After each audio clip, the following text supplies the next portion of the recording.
Assalamualaikum warahmatullahi wabarakatuh. Saya Quratul Ainiyah, NIM E2019-3129. Saya dari Akuntansi Syariah 3, Fakultas Ekonomi Bisnis dan Islam.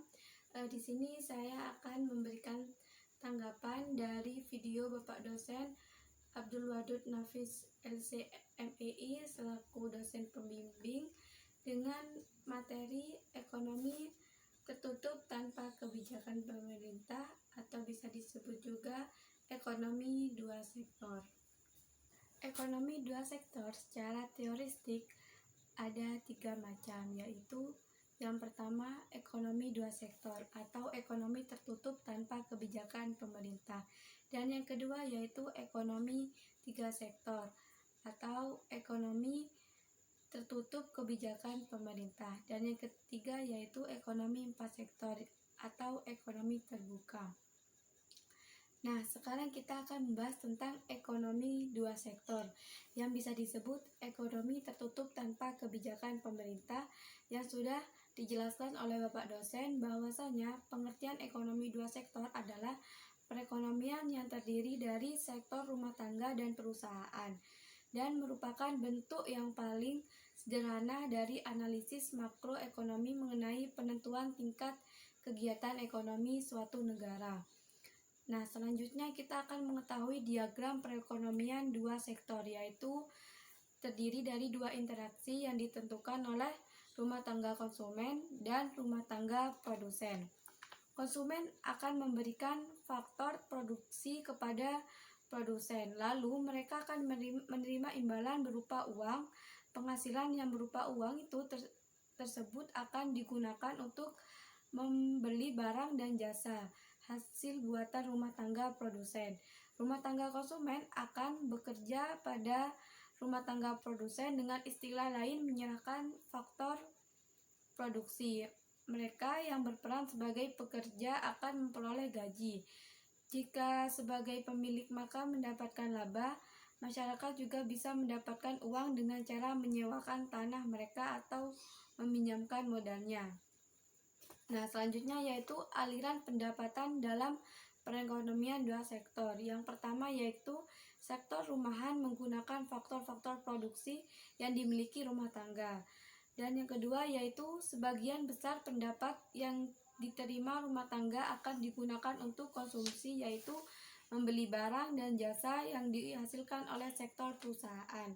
Yang ketiga yaitu sisa pendapatan rumah tangga yang tidak digunakan untuk konsumsi akan ditabung dalam institusi-institusi keuangan. Dan yang keempat yaitu pengusaha yang ingin melakukan investasi akan meminjam tabungan rumah tangga yang dikumpulkan oleh institusi-institusi keuangan. Selanjutnya yaitu hubungan antara konsumsi dan pendapatan. Pendapatan rumah tangga adalah faktor terpenting untuk menentukan tingkat pengeluaran. Keterangannya yaitu yang pertama, pada pendapatan yang rendah, rumah tangga mengambil tabungan. Ini berarti rumah tangga harus menggunakan harta atau tabungan masa lalu untuk membiayai konsumsi. Yang kedua yaitu kenaikan pendapatan menaikkan pengeluaran konsumsi. Sisa pertambahan pendapatan ditabung. Dan yang ketiga yaitu pada pendapatan yang tinggi rumah tangga menabung. Selanjutnya yaitu kecondongan mengkonsumsi ada 2. Yang pertama yaitu kecondongan mengkonsumsi marginal, merupakan perbandingan di antara pertambahan konsumsi yang dilakukan dengan pertambahan disposable income yang diperoleh. Yang kedua yaitu kecondongan mengkonsumsi rata-rata, merupakan perbandingan di antara tingkat konsumsi dengan tingkat disposable income. Selanjutnya yaitu kecondongan menabung ada 2, yaitu yang pertama kecondongan menabung marginal, merupakan perbandingan di antara pertambahan tabungan dengan pertambahan disposable income. Yang kedua yaitu kecondongan menabung rata-rata, menunjukkan perbandingan di antara tabungan dengan pendapatan disposable. Selanjutnya yaitu fungsi konsumsi dan tabungan. Fungsi konsumsi yaitu suatu fungsi yang menggambarkan sifat hubungan antara tingkat konsumsi rumah tangga dalam perekonomian dengan pendapatan nasional atau pendapatan disposable. Selanjutnya yaitu fungsi tabungan. Fungsi tabungan yaitu suatu fungsi yang menunjukkan sifat hubungan antara tingkat tabungan rumah tangga dalam perekonomian dengan pendapatan nasional atau pendapatan disposable. Selanjutnya yaitu investasi dan fungsi investasi. Yang pertama yaitu pengertian investasi. Investasi sering dikenal dengan nama penanaman modal. Investasi merupakan komponen kedua yang menentukan pengeluaran akhirat.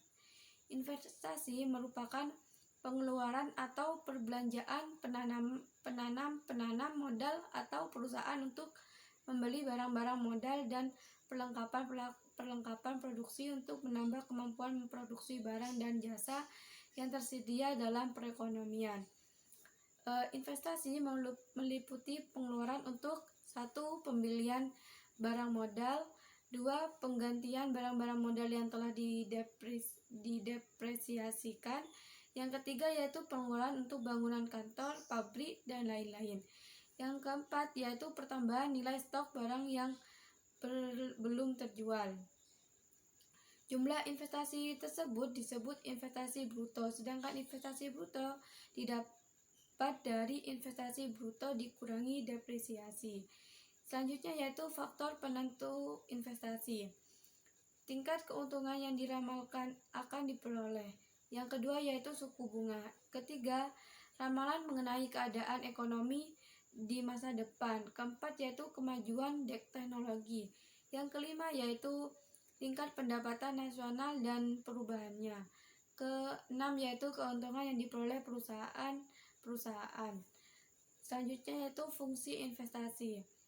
Merupakan fungsi yang menunjukkan hubungan antara tingkat investasi dan tingkat pendapatan nasional. Yang pertama yaitu fungsi investasi otonomi. Merupakan investasi yang besarnya tetap atau jenis investasi yang tidak terpengaruh dengan besarnya pendapatan. Yang kedua yaitu investasi terpengaruh. Merupakan investasi yang besarnya dipengaruhi oleh besarnya pendapatan nasionalnya. Semakin tinggi pendapatan nasionalnya, semakin tinggi investasinya. Selanjutnya yaitu keseimbangan perekonomian negara. Dalam perekonomian dua sektor, keseimbangan perekonomian negara tercapai apabila pertama, ketika pendapatan nasional sama dengan konsumsi dan investasi. Yang kedua yaitu investasi sama dengan tabungan. Mungkin itu saja dari saya, kurang lebihnya mohon maaf. Wabillahi taufiq wal hidayah. Wassalamualaikum warahmatullahi wabarakatuh.